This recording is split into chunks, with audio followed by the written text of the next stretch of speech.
Hey guys, how's it going? I'm Sydney from PhoneDog.com, and welcome to this week's episode of The Dog Pound, the show where we round up all of the news from last week. Actually, not all of the news, just the mobile technology news, like phones and stuff. It's Phone Dog, so phones and that kind of stuff. So CTIA was last week, which means that most of what we saw and heard took place at the show. It was in New Orleans, whatever. Aaron was there to cover all of it. He has hands-on videos with a lot of devices. One of the biggest ones that we saw was the HTC EVO 4G LTE. This is a lot like the One X, which is going to be showing up on AT&T as well as some other international carriers, but it's Sprint's version and so is the EVO, and it has a couple of other variations.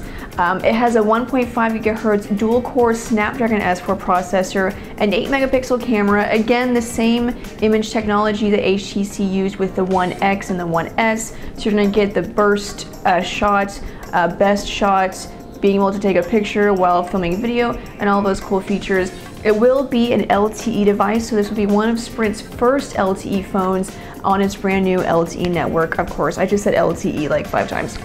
It will have NFC and of course Android 4.0 with Sense 4. Again, Aaron has a hands-on video with the EVO 4G LTE, so be sure and check that out. And if you want to buy the EVO 4G LTE, it will be available on Sprint on May 18th for $199 on contract. This will easily be one of Sprint's best phones, if not the best phone. So if you're on Sprint, go check out the EVO 4G LTE. 4.7-inch, Super LCD, HD display, dual-core Snapdragon S4 processor, LTE. It's going to be a beast of a phone, and I'm really excited about it, and you should be too.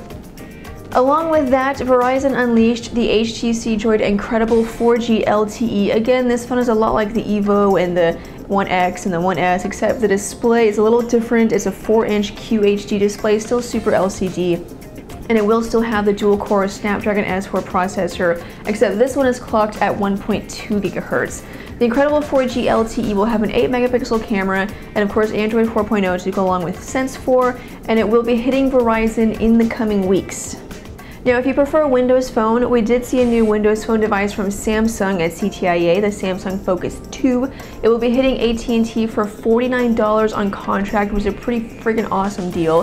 It has a 4-inch Super AMOLED display, a 1.4 gigahertz processor, a 5-megapixel camera, and Windows Phone 7.5. Check out Aaron's hands-on video with that phone, and it will be hitting AT&T on May 20th, so you'll be able to get your hands on that phone.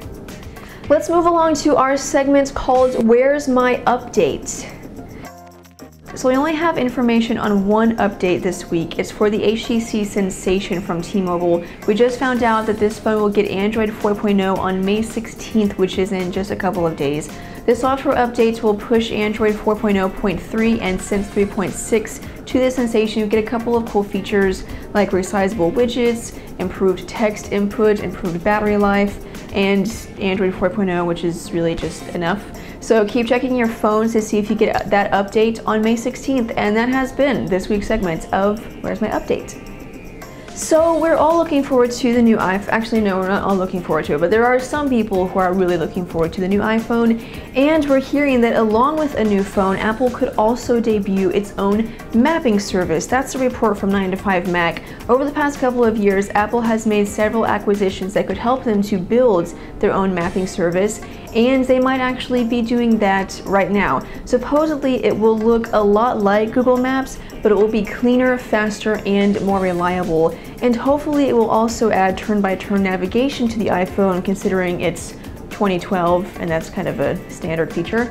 But keep your eyes on PhoneDog as we update you guys on that rumor and of course any other rumors surrounding the iPhone. And be sure and check out today's iPhoneDog.com, because that will obviously give you tons of news and rumors about the iPhone coming sometime this fall. Who knows, that's a rumor.